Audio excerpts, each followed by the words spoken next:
Hai, aku Christine. Dan setahun yang lalu, aku pergoki ayahku melakukan sesuatu yang sangat menggelisahkan sampai kupikir Komisi Perlindungan Anak bakal nangkap dia.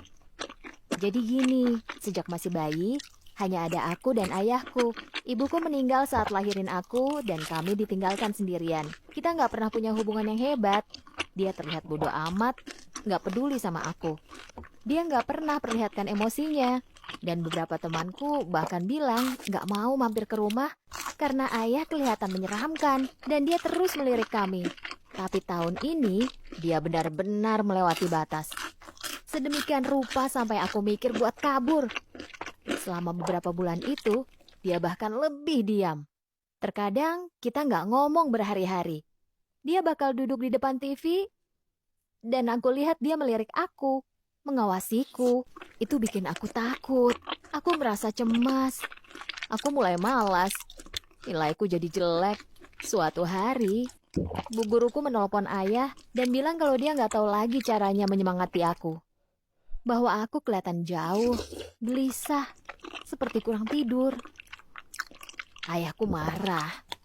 Dia masuk kamarku dan bilang kalau aku harus rombak hidupku. Gak bisa kayak gini.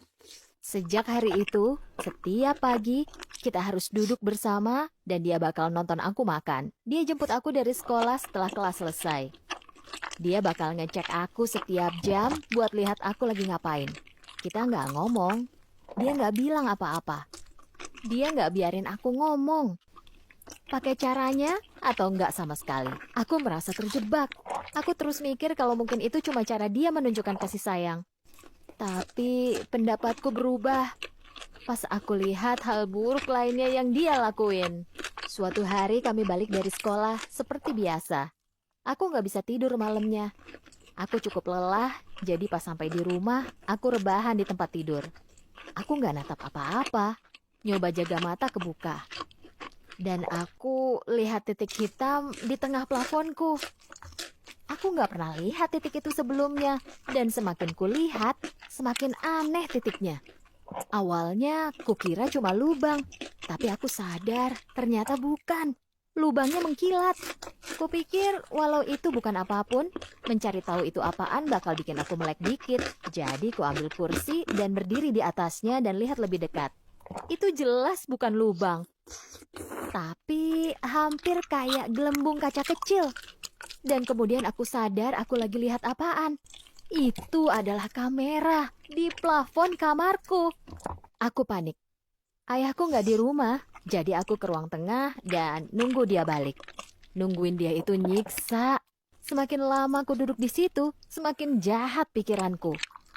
Maksudku, itu kamar tidurku. Tahu kan, ganti baju dan lain-lain di situ. Harusnya nggak ada yang boleh lihat kamu lakuin itu. Setelah sekitar sejam menunggu, kuputusin kalau ayah nggak berencana buat ngasih tahu, walaupun kutanyain.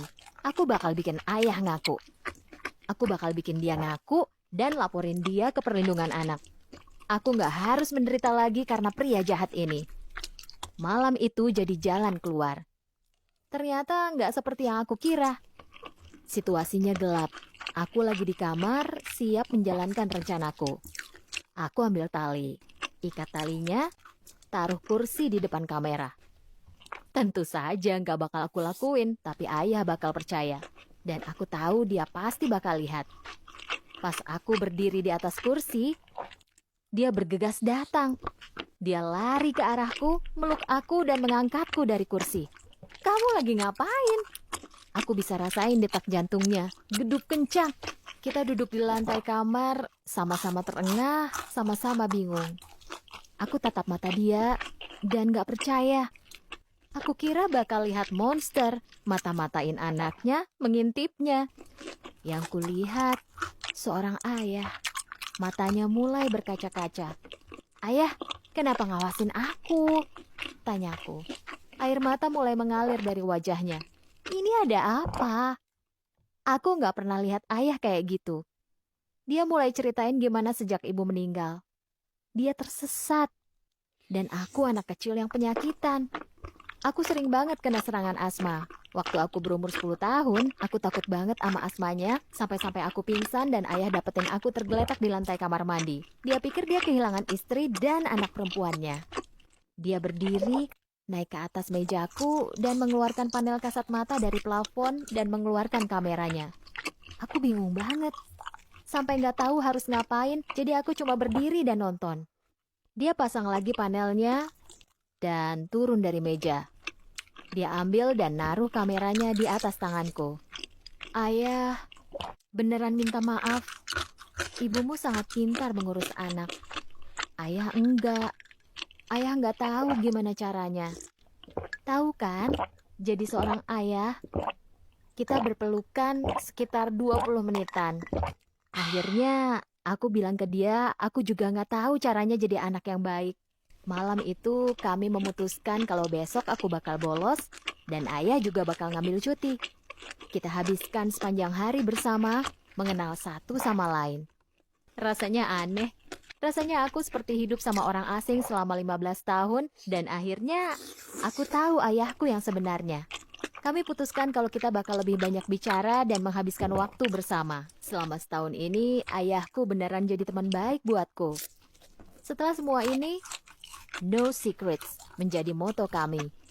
Kalau aku lihat dia tidak nyaman atau cemas akan sesuatu, aku bakal bilang, ayo ceritain, no secrets. Dan kita akan membahasnya. Aku tahu dia masih khawatir soal aku. Maksudku, kayaknya dia bakal selalu khawatir. Tapi akhirnya ada rasa percaya di antara kita. Dan itulah yang terpenting.